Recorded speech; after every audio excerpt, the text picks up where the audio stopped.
So the story is that the trusted people that buried it were also the trusted people that made the paddle. So they head out in very adverse conditions and they don't make it. So the chief and the only three guys who know where the calf is, end up in Grand Lake.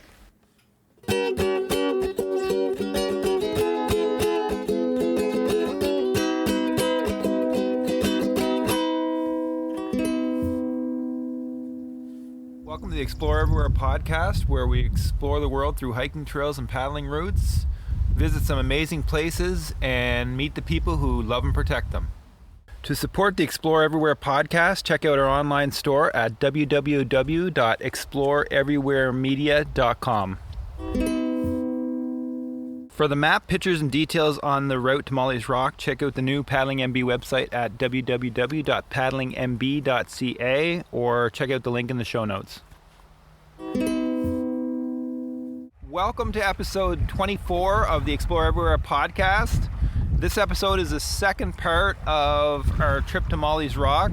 The first part was a paddle out to Molly's Rock on the Benton Deadwater. This part is back in Benton and near the Agriculture Center on the way to Benton, talking about stories from the Portage Trail that used to come through from Meductic, and even talks about how there could be potentially a golden cow buried out in the woods somewhere.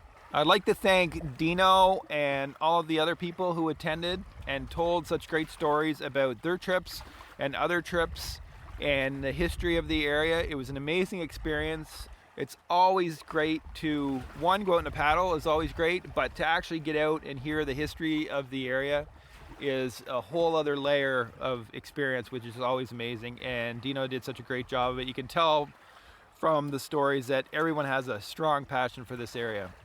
So with that, let's go learn about the history of the Benton area.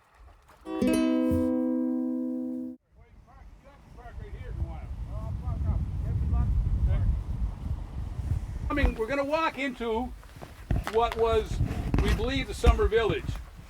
By 1899, the portage route from Benton to Meductic is lost. W.F. Canong doesn't know where it is. Nobody really knew where it was by 1899. The prevalence of a lumber industry here meant that travelers would come over here, they'd be walking the road, horses would pick them up, they'd come over here and away they went. So the actual route was lost. But we found out in 2007 that the Americans had sent some spies in with Chief Neptune and surveyed contested land because the border wasn't known. And they came up the portage route, and by coincidence, the guy who brought them up was a farmhand, and his name was Watson. So Mr. Watson showed them where the route was, and Watson, Neptune, Holyoke, and Treat walked the route up to here. And it was only when these maps were released in 2007 that we finally knew where the Maliseet Trail was. In 1960, when they put in the Wassahays Falls, they knew they didn't know where the trail was. But they said, let's go to the falls. When we get to the falls, we'll just shoot right up. By the time you get to the falls, you just snookered yourselves. You put a big swamp in between yourself and where you want to go. And they never do, despite 50 years, they never do finish that trail. We walked that trail, and it was not a good walk. We've also walked this trail here, which is about 7 kilometers, and it's an excellent walk. I took 2 scouts up here, and we walked up, and it was 7 kilometers, a couple hours, and they could not believe when they drove down the hill that they'd walked this much height. It's a really logical way to go.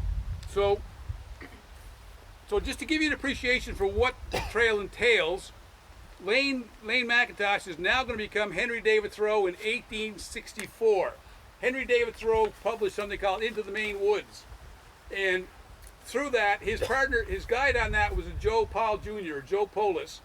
And young Paul tells Henry David about the Maliseet Trail when they're doing his trip into the North Woods. And Thoreau describes it in the book, the route, and then he also makes a few other comments and then tells about one of the tales of hardship that young Paul had on the trail when he was 10 years old. So in 64, young Paul would have been, maybe 20 or 30. His father's a senior, so maybe 60. So he was in the woods at 50 something. So 1830 or so, that's Joe Paul. So Lane, he's going to don the character of Henry David, and then we're going to head in and we'll learn a few more things. So Lane, the This is great. Thank you. Henry David Thoreau, when I read Walden back in the early 70s, it changed my life, and it probably changed a lot of your lives too. It's one of the greatest books in the English language.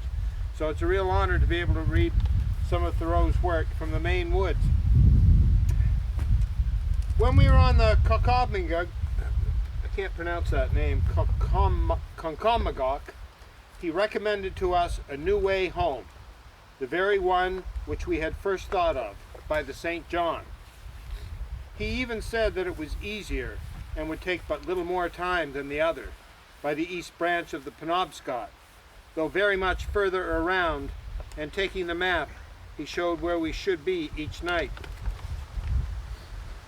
For he was but being so small, he suffered much more than they. He waded through the Mattawamkeag. According to his calculation, we should reach the French settlements the next night after this, by keeping northward down the Allagash. And when we got into the main St. John, the banks would be more or less settled all the way, as if that were a recommendation. There would be but one or two falls with short carrying places, and we should go down the stream very fast, even 100 miles a day. That's a lot on the St. John River. If the wind allowed. And he indicated where we should carry over into Eel River to save a bend below Woodstock in New Brunswick, and so into the Scurrock Lake, and thence to the Mattawamkeag.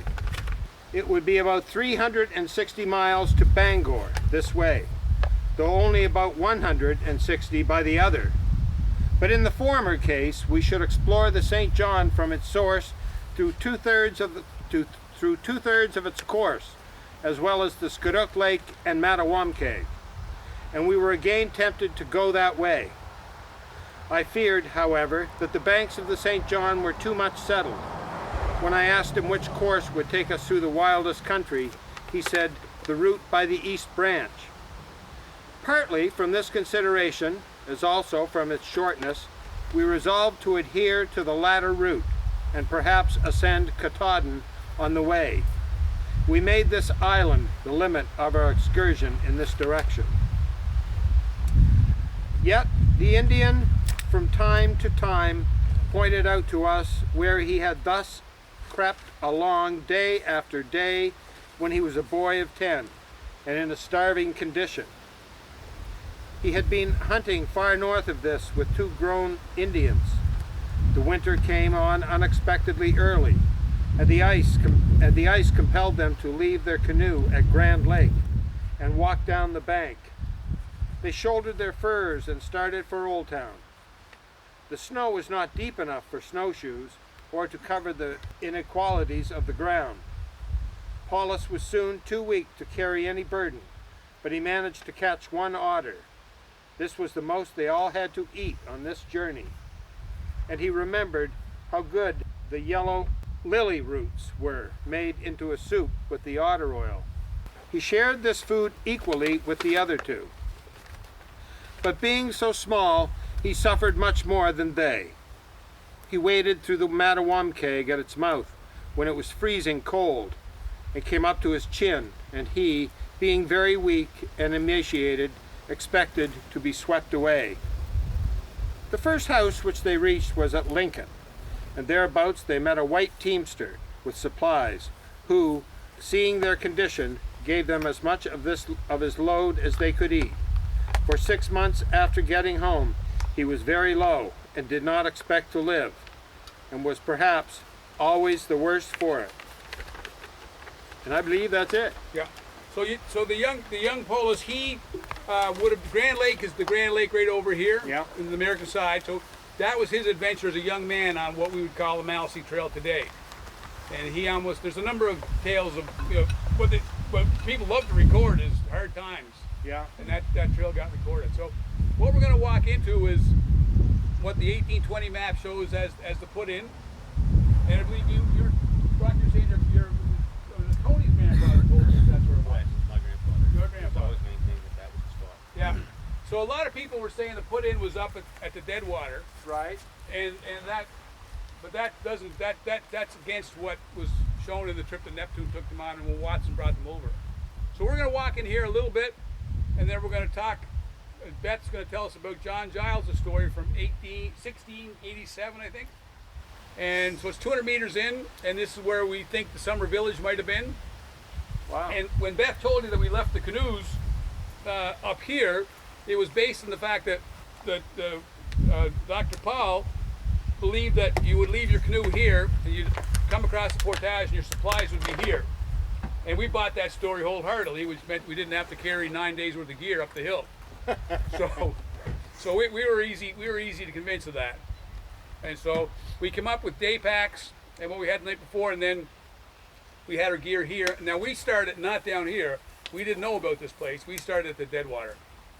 So Right. So let's file in. There might be a few flies, there might not be, but there might be. It's really cool now that, I mean, I remember in 1994, we didn't have a lot of information. There's so much more information now. It's incredible. The spy maps. Yeah, it's incredible.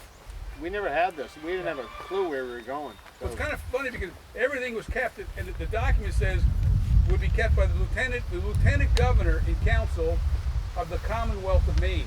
Yeah, That's what the state of Maine was called in 1820. yeah. So Wow. let's head on down to the waypoints we have for the trail. We took the 1820 map. Robert Doyle laid it on top of a modern map, and we did our best to number of waypoints coming up. And we're on one of the waypoints now, and we're going to walk into another one just in here. And so this is where our best guess is at where we're met, and it very much matches the drawing, the sketch that was done to mark the spot. So let's make our way in here and just find your way through. And we come to the river, we'll be as close as we can get. So they didn't portage, they just, oh yeah, they did portage from down below. Yeah. Okay, that makes sense. You may have to go back to the tree, come down here.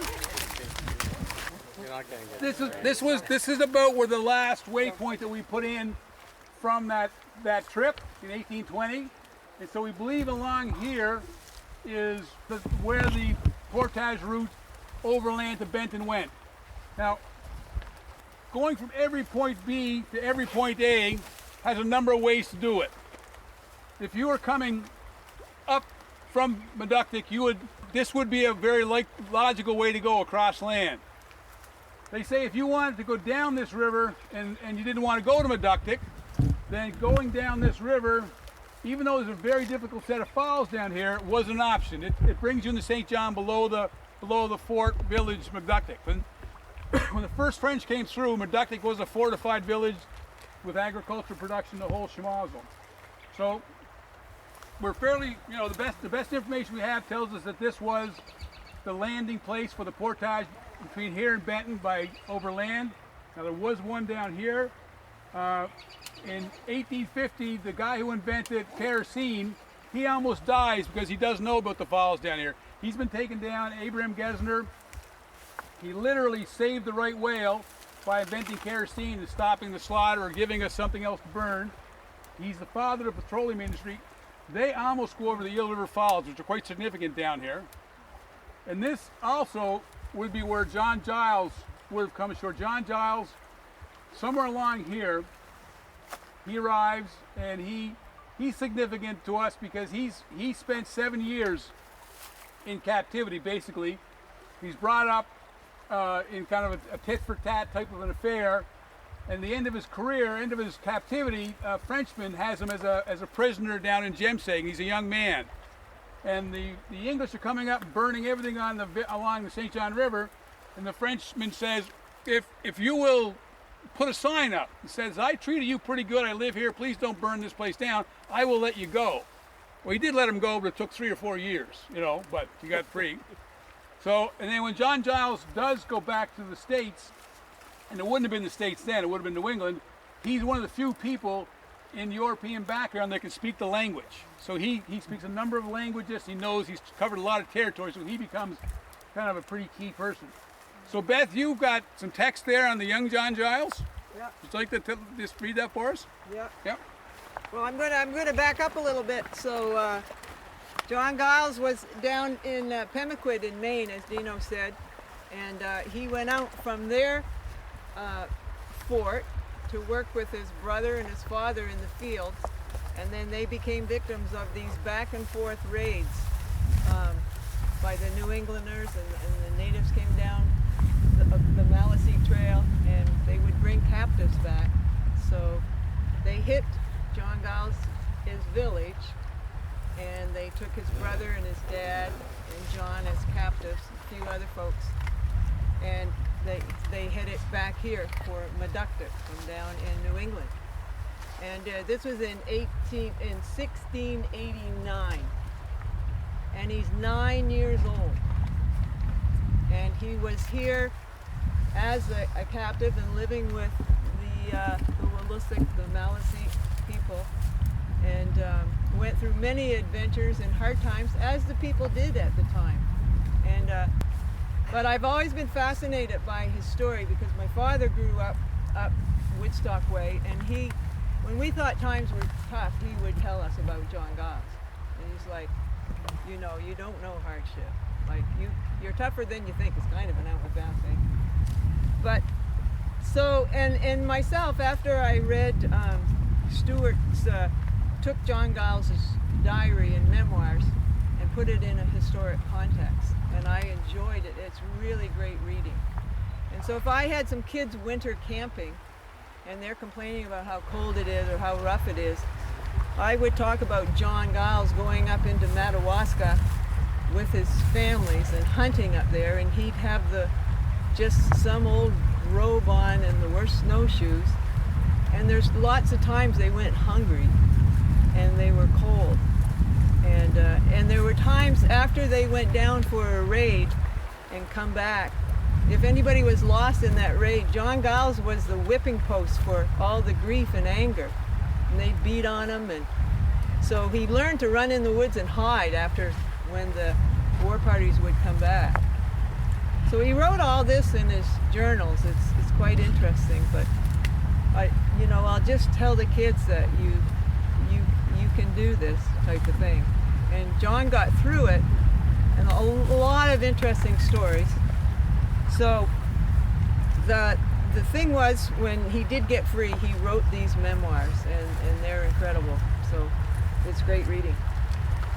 So he was dragged up along the trail, and when they got out of his village, his father was hurt quite badly in the raid, and they had to leave him behind. And they said they brought John back to be with his father and gave him some time to say goodbye to his father. His brother was also captured, so it was a pretty significant event in his life. But he writes about it, and I'll read from the text here of his book. So now he's with the Wolastoq people, and they're coming back home to Meductic.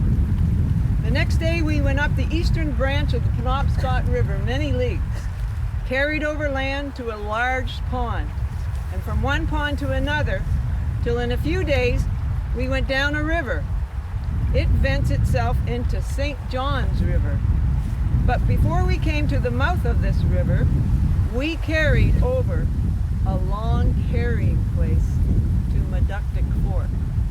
We are at the start of that long carrying place. The long carrying place to Meductic Fork, which it stands on the bank of the St. John River. My Indian father went before and left me with an old Indian and 2 or 3 women. The old man often said, which was all the English he could speak, by and by, come to a great town and fort. For I felt comforted myself in thinking how finely I will be refreshed. And when I came to this great town, after some miles travel, we came in sight of the large cornfield. Like Dina was saying, this was a village. They harvested corn, squash, I believe, too. And soon after, of the fort, to my great surprise. For 2 or 3 women met us, took off my pack, and led me to a large hut or wigwam. So that's just the early part of his journal. Actually, he was, what I wanted to say too, that for all the hardship that he experienced, and with, with his native families, and even with the French man that adopted him. In his memoirs at the end, he can't say enough about how these people were so, just could go anywhere with nothing and travel through the land. And just that, the spirituality, I mean, he speaks very, very highly of all that he learned and what they knew and how they were. And although, you know, he became an interpreter in these wars because he not only spoke Maliseet, they would say, he spoke Mi'kmaq as well, and French and English. Yeah. I was just going to finish with one story. For this French father, he was taking furs down to the port in St. John. And so they started early in the spring with his brother. And they did the portage over into the Kennebecasis. So when they got to the other side of the portage onto the Kennebecasis, it had blocked up with ice. So they couldn't move, they were iced in. And they didn't have food they had thought they'd get some in St. John. So they were there stranded for a week before the ice blew out.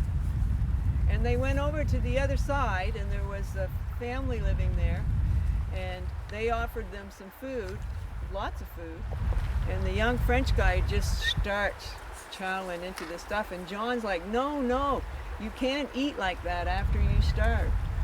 Because John knew what it was to starve and be hungry, and how you needed to start slow with broth. So, but he couldn't convince this young fella. John just had broth. So then they had to sit there another week while he got well. But anyways, it's a fascinating read. It's an interesting title. It's Memoirs and Odd Adventures and Signal Deliverances in the Captivity of John Gyles, Esquire. So what year was that story that you just read? He was captured in 1689, and he got his freedom in 1698. Yeah, and he got on a ship in St. John and went back and found the rest of his family, and had children, had 2 wives, and it was the second wife and family that asked him, "You need to write this down, Grandpa." So he just wrote it so his kids would know the story. But it's become of quite significant treasure, really. So at that time, was this a major trade route for the indigenous stuff from Maine? Yeah, I used to say this was the 401. Yeah. This is like. So what's coming down is for what's going up. Well, I think all kinds of things were traded. First would come later, but between the Mi'kmaq, the Maliseet, the French, the English, I mean, tools, steel implements. But for them, you know, there are different routes to trade. And, I mean, they moved around a lot. They went north to hunt in the winter. Yeah. And the spy maps again were what year? The 2000. The spy maps, yeah, 1820. 1820. So this was a busy. To put this in context, in 1777, there's a military expedition. Washington's emissary is in the area, and he's chased out by professional troops. When they do the portage from the St. John River system into the St. Croix, the outcrops are worn 3 inches deep. 3 inches deep. So that's how significant it was. But Colonel Allen said that when he was traveling this country, he'd meet a family in one place, and then somewhere months later, they'd be somewhere entirely different in the province. He said the peoples traveled wherever their caprice or interest took them. You know, so they would travel light, they'd travel fast, and travel as a family. So I don't know if it'd be so much trade or just general life. I mean, and yeah. In 1976, Joe Augustine over in Metapanagia discovered burial mounds. And in those burial mounds, they discovered a certain kind of clay that was only found in the Ohio River Valley. And when they found these burial mounds in 1976, it just completely revolutionized the way anthropologists and historians regarded. They didn't think there was a connection between the east coast indigenous people, and then the Ohio River Valley.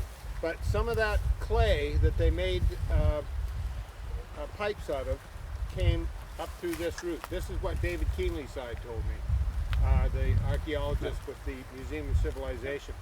So this would have been a significant trading route, and they would have brought things up, and fascinating. But like Dino says, all of this stuff we're just finding out. It's only been in the last 40, 50 years. Well, a lot of light has been shed on this trail. Well, it's. I mean, for myself, you know, I don't come from historical background, and Yeah. first time I saw a canoe, I thought, you know, I was used to dories and rowboats. I didn't have much use for it. So for myself, it was laying the conversations with you, the interest in Bill Mason, and then things just kind of the ball of string on wines. But you know, you're standing in a place here where, you know, not a lot of people have stood here knowing that this was the summer village. I think. Where's Brock at? Brock, you said your family was well aware of that, but you know, in settler culture, we didn't know this. It wasn't known to us. We thought the Deadwater was the place to go. Yeah. Now, in between here and the Deadwater, the river's pretty different, but you got to realize there was a huge industry up here in the lumber trade. So they structurally changed the river by adding rocks and adding things to bring wood down and pin wood in. So. But anyway, it's a nice spot. I mean, what we've got here is we've got agricultural practices of clearing fields and putting the stones over here, and that kind of makes access a little difficult. And but this is a place. You know, we really don't know. We've got the 1820 maps, and we estimated where it was, and that estimation we pinned it with a GPS, and now I'm in here with another GPS. But the GPSs are always 8 meters apart, so it could be anywhere from 16 meters, and that was only if we got it right when we took the guess. So somewhere along this bend was the exact trailhead, and you guys saw today how much room we needed. In 1877, 480 people came across this route, so you can imagine they were not just here. This whole section would have been active with people. You know, because we had 20 people today, and we were tripping over one another for these places. So it's quite likely that everything you see here would have been very functional for getting in, starting, and camping, and everything else. So from here we'll go to which is kind of a little lighthearted, the lost gold of 1777, which has some seriousness to it and has some kind of non-seriousness to it. But what it does do is we're going to park at the experimental farm. There's a potato farm down here, an Ag Canada seed farm. We're going to go in the kind of the main building area and then walk along the field, and then go into a little side road that will intercept one or two our waypoints for what we think was the 1820 route up. So watch your way up. Anything else anybody wants to talk about or think about, or? We're good? How far downstream is the falls, Dino, would you reckon from here? Beth, how far down? Downstream, the falls? Yeah. Well, just a couple hours paddle. Just, No, just through the falls. The falls, not the river, the falls. the falls. Well, it's still 40, it's over an hour to get to the falls. Yeah. Yeah. And the falls are serious. In 1960, the U.S. Canadian military had a competition. They dropped a bunch of guys with these engineering assault rafts up in Grand Lake or North Lake, and they had to get the gauge down. The Black Watch is in the lead, and they're coming down here late at night, 9 o'clock at night. They get to the falls, and they don't know the falls are there, and they go over the falls, and there's broken legs and there's broken people, and nobody died, but you know they got a big surprise. So Gesner almost died there. Their Black Watch went over those falls. There's a lot of history along here. Yeah. Beautiful river, really. Yeah, it is a nice little Yeah. river. We were at waypoint 62 from what we did. So what we're going to tell you here is this area here, this is about the height of land. So a height of land would be when you went from one watershed to the next, the highest point between the two would be the height of land between two watersheds. But this is about the highest point on the portage route, right along this knoll. So we kind of use this. It's easy to get to, so it makes a good place to talk about the 1877 happening. In 1877, Colonel Allen, who had been a Scotsman living in Nova Scotia with sympathies for democracy, came to New Brunswick and acted as a emissary from General George Washington. And that was his job, and he was talking about the idea of democracy up here, and people found favor with democracy.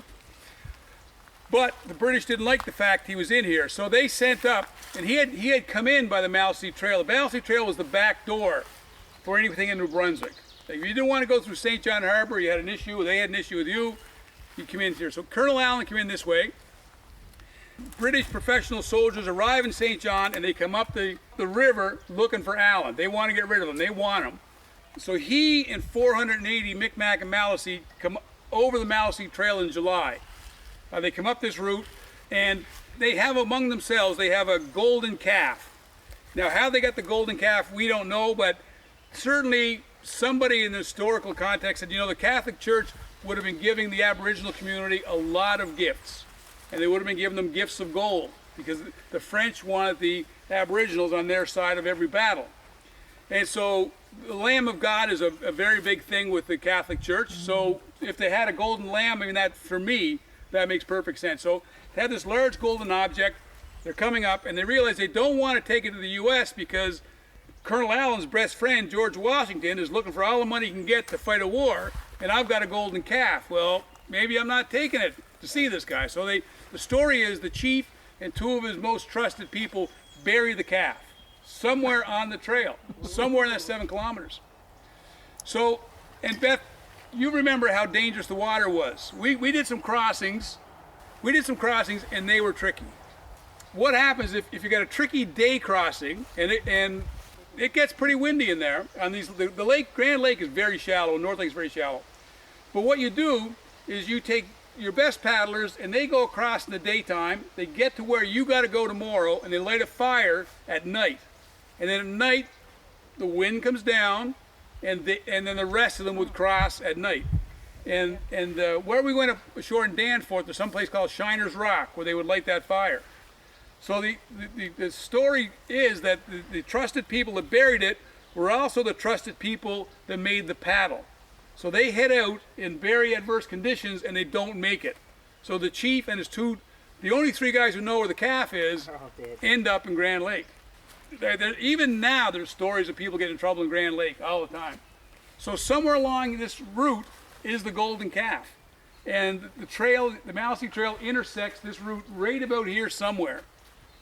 And now, the more interesting part than the golden calf, that these 480 men, women, and Colonel Allen, they're going down, they are on what we know as the Maliseet Trail, and then they deflect to the coast, because there's a city that's held by the Americans that the British have under siege. The British are circling the fort. The place hasn't fallen, and they get word of it. So the 480 come in behind the British, and the British figure that they're not sticking around. Just think about this. So when the American Revolutionary War ends, where was the border? And they really had a lot of debate and discussion. I think that if the British had held a village or a city that was 50 or 60 or 70 or 100 kilometers farther south of today's border, that would have built the case for the border being farther south for the British to have a bigger piece of Canada. So it's quite likely that trip changed the Canadian-U.S. border, because all of a sudden the British had to retreat. So then they went to the Nova Scotia. The border that they used was kind of what they notionally had as the Nova Scotia border and the Massachusetts border, because Maine or New Brunswick didn't exist. So somewhere in here, on this height of land, we think this is a good example of where the gold is buried. And this also gives you an idea. If you tackle the trail on these portage routes, this is basically what you're looking at. You're not looking at a path. You're not looking at it. You're looking at forestry practices after forestry practices, and whatever grew up. So if you want to tackle that 7 kilometers with these routes, so what you would do is, if we did find say we found one of those marks, and they're about 5 years old, so they're probably gone. So if we came along and we said, wow, there's a piece of orange tape right here, and someone wrote 47 on it, and say we're going this way, We didn't have 47. So we know the 48th that way. So our GPS has both points in it. So you pull your GPS out, and Blake and I are kind of competitive guys. This would say point number 48 is 83 meters on a compass bearing of, let's say, that's 270, 263. So he'd pull out his compass, I'd pull out my compass. We both may know, anybody, if you travel in the woods, for me, if I go and 1 and 2, if I do that 63 times, it's 100 meters. So we would play, so you can play a game of who can find the orange tape. And you can find your way up that way, because it really is an Easter egg hunt to find it, because GPSs will not take you to they'll bring you within a couple of meters. So that's, if you want to do the trail, the tapes are in here, and I've got all the waypoints. But this gives you an idea of what today's trail is really like. It's not a path, it's not a road. It's the best we have of the waypoints from 1820. So anyway, that brings us kind of the end of the day. If a golden calf doesn't draw your interest in the Maliseet Trail, then I'm done. That's my best card right there. Thank you very much. Yeah, thank you very much. You know where the real gold was, Dino? Where? Right Yeah. there. Oh. I gotta tell you, every time I go on an adventure with you, it is a really good adventure. As a Canoe and Kayak New Brunswick kind of helped us out with this, and so look for Canoe and Kayak New Brunswick. Get yourself a day course or a weekend course. They're really enjoyable, they're well trained, they're using good methods. The difference between having a few tricks in your bag of skills when the wind goes the wrong way and not having those few tricks is the difference between having a happy time and never wanting to go out again. Until next time, hope to see you on the trail or on the water.